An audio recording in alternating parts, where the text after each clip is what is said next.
मालती चौहान की call details वगैरह, मालती चौहान के साथ रिंकी निषाद की कॉल डिटेल्स वगैरह, ये सब पुलिस खंगाल चुकी है। पुलिस के पास प्रॉपर एविडेंस है इस मामले में।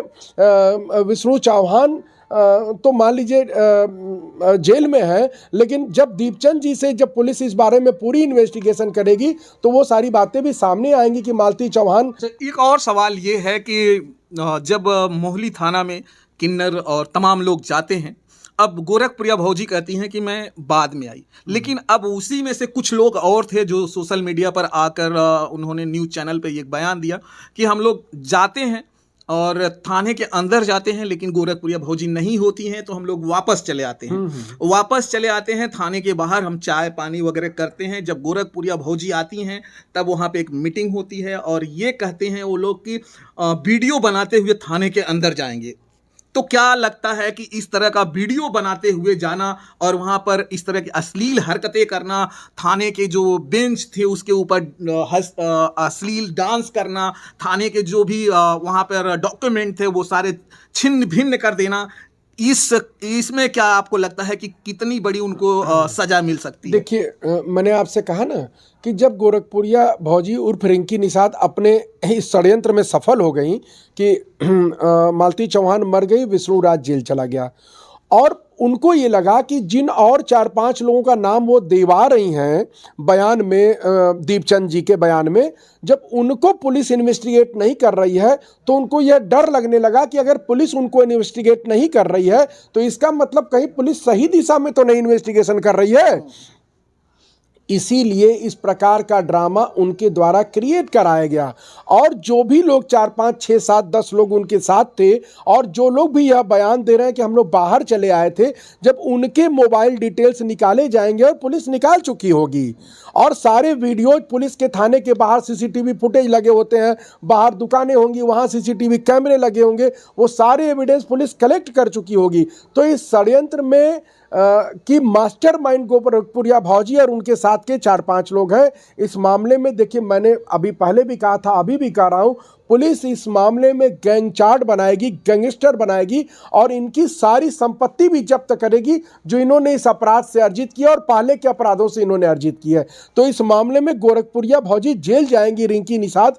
मैं उनको मतलब गोरखपुरिया भौजी, चूंकि उनका नाम आप लोगों ने उपनाम है इसलिए मैं बोलता हूं, लेकिन मैं उनका नाम बेसिकली रिंकी निषाद है और मैं वही बोलना पसंद करता हूं। और एक और मामला, जैसे कि जो वहां पे किन्नर जाते हैं, क्या किन्नरों के ऊपर भी वही धाराएं लगेंगी? वही धाराएं लग चुकी हैं, किन्नरों के ऊपर भी वही धाराएं लग चुकी हैं। किन्नरों के यह कहने से नहीं वे बच सकते हैं कि उनको रिंकी निषाद उनको बहका फुसला के पैसे देकर लाई थी। आप किसी को पैसा दे के हत्या करा दीजिए और उसके बाद वो व्यक्ति कह दे कि फलाने ने हत्या कराई मुझे पैसा दे के या मुझे बहका के, तो आप हत्या से बरी नहीं हो सकते हैं। आपने अश्लीलता की है वहां जा करके, और वो किन्नर लोग काफी समझदार लोग होते हैं, उनको इस बात की समझ होनी चाहिए कि उनको किस मामले में जा करके कहां क्या करना है। तो उन्होंने जो अपराध कारित किया उसकी सजा उनको मिलनी चाहिए, नहीं तो यह गलत संदेश समाज में जाएगा कि किन्नर कहीं भी जाके कुछ भी कर सकते हैं। तो इस मामले में उनको, उनके खिलाफ प्रॉपर एविडेंस है, उनके खिलाफ पुलिस चार्जशीट दाखिल करेगी इस मामले में। अच्छा सर, जो 9 धाराएं इनके ऊपर लगाया गया है, तो क्या इन धाराओं में जो है इन्हें गिरफ्तारी होगी या नहीं? पूरे मामले में जो भी धाराएं लगाई गई हैं वह धाराएं प्रॉपर रूप से पुलिस ने पहले तो कुछ कमतर धाराओं में नॉर्मल रूप से की, और वो सारी धाराएं जो है, चाहे 352 हो, चाहे 353 हो, 147 हो, 120 भी हो, या 7 अमेंडमेंट एक्ट हो, वो कुल मिला जुला करके वो धाराएं 7 वर्ष से कम सजा तक की धाराएं हैं।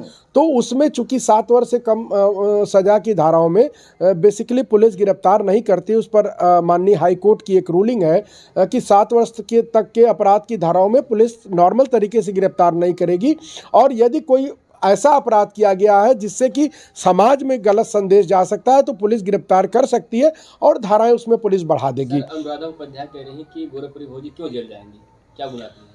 अनुराधा उपाध्याय जी को मैं नहीं जानता हूं, वो कौन है? लाइव में कमेंट कर रही हैं। अच्छा, वो ये कह रही हैं कि वो नहीं जाएंगी जेल।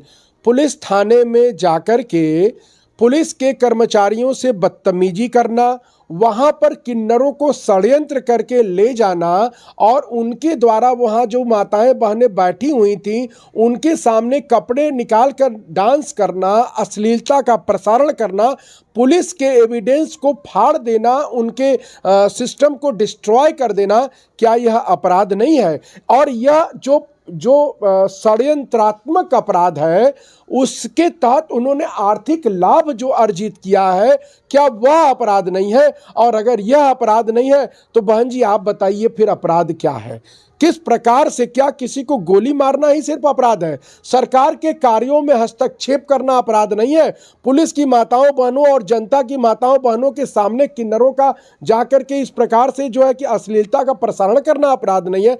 और बहन जी क्षमा करिएगा, इस प्रकार से यदि आप कहीं उपस्थित हैं और आपके सामने अगर किन्नर लोग किसी के षड्यंत्र में आ करके इस तरह का कार्य करते हैं तो क्या आप शर्मसार नहीं होंगी? या हम सभ्य समाज के लोगों के लिए यह शर्मिंदगी का विषय है। और यह विषय ऐसा है कि इस विषय का हम सब लोगों को मिलकर निंदा करनी चाहिए।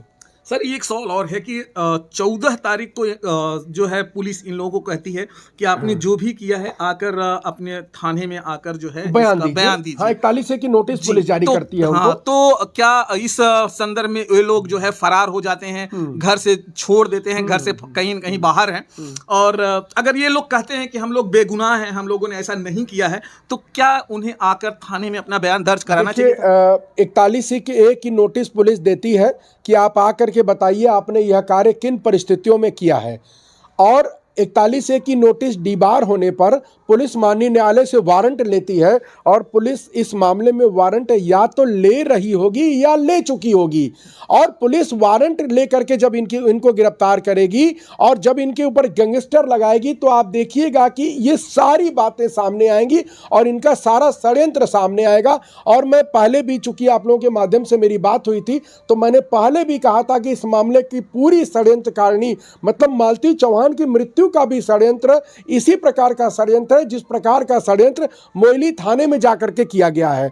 तो निश्चित तौर पर यह दोनों घटनाएं कोरिलेट होंगी, एविडेंस सामने आएंगी और जो लोग भी इसका आर्थिक लाभ अर्जित करने के लिए और जिनको मालती चौहान और विष्णु राज के इस बढ़ते हुए कद से नुकसान हो रहा था वो लोग सामने आएंगे और पुलिस प्रॉपर तरीके से इस मामले में उनके खिलाफ कार्रवाई करेगी। अच्छा, 14 तारीख को आकर अपनी उपस्थिति दर्ज नहीं कराती है तो क्या ऐसे में जो पुलिस है उनका शक बढ़ जाता है क्या? नहीं, वो बढ़ चुका है। वो उनके खिलाफ एविडेंस पुलिस कलेक्ट कर चुकी है। पुलिस उनके खिलाफ सारे एविडेंस कलेक्ट कर चुकी है। थाने के बाहर जो सीसीटीवी कैमरे वगैरह लगे थे, वहाँ दुकानों के बाहर के जो सीसीटीवी फुटेज वगैरह वो सब पुलिस कलेक्ट कर चुकी है। मालती चौहान की कॉल डिटेल्स वगैरह, मालती चौहान के साथ रिंकी निषाद की कॉल डिटेल्स वगैरह, ये सब पुलिस खंगाल चुकी है। पुलिस के पास प्रॉपर एविडेंस है। इस मामले में विष्णु चौहान तो मान लीजिए जेल में है, लेकिन जब दीपचंद जी से जब पुलिस इस बारे में पूरी इन्वेस्टिगेशन करेगी तो वो सारी बातें भी सामने आएंगी कि मालती चौहान की मृत्यु के पीछे का क्या कारण है और इससे किसको लाभ हो रहा था, किसने यह षड्यंत्र कर करके ड्रामा कराया, ये सारी बातें पुलिस के इन्वेस्टिगेशन में जरूर आ जाएंगी। सर एक सवाल और है, फूल कुमारी कह रहे हैं सर हम आपसे हाथ जोड़कर कह रहे हैं कि विश्वराज को छुड़वा दीजिए।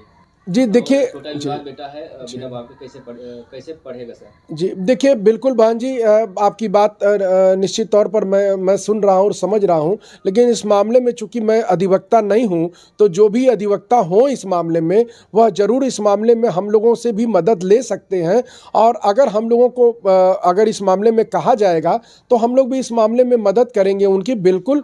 और हम लोग मदद करते रहते हैं, बहुत सारे मामलों में हम लोग बहुत दूर दूर तक जा कर के मदद करते हैं। तो निश्चित तौर पर इस मामले में भी जो इन्वेस्टिगेशन की जो दिशा होनी चाहिए उस पर भी जो मैं चर्चा कर रहा हूं, यदि विष्णु चौहान के परिवार के लोगों को भी आप लोग डिस्कस करेंगे तो और इस दिशा में यदि पुलिस की विवेचना जाएगी तो निश्चित तौर पर विष्णु चौहान जेल के बाहर होंगे और जो इस घटना के मुख्य अपराधी होंगे वो जेल के अंदर होंगे। तो चलिए दोस्तों, आपकी क्या राय है जरूर कमेंट बॉक्स में जरूर बताइएगा और फिर मिलेंगे हम आपको किसी और वीडियो में। जय हिंद, जय भारत।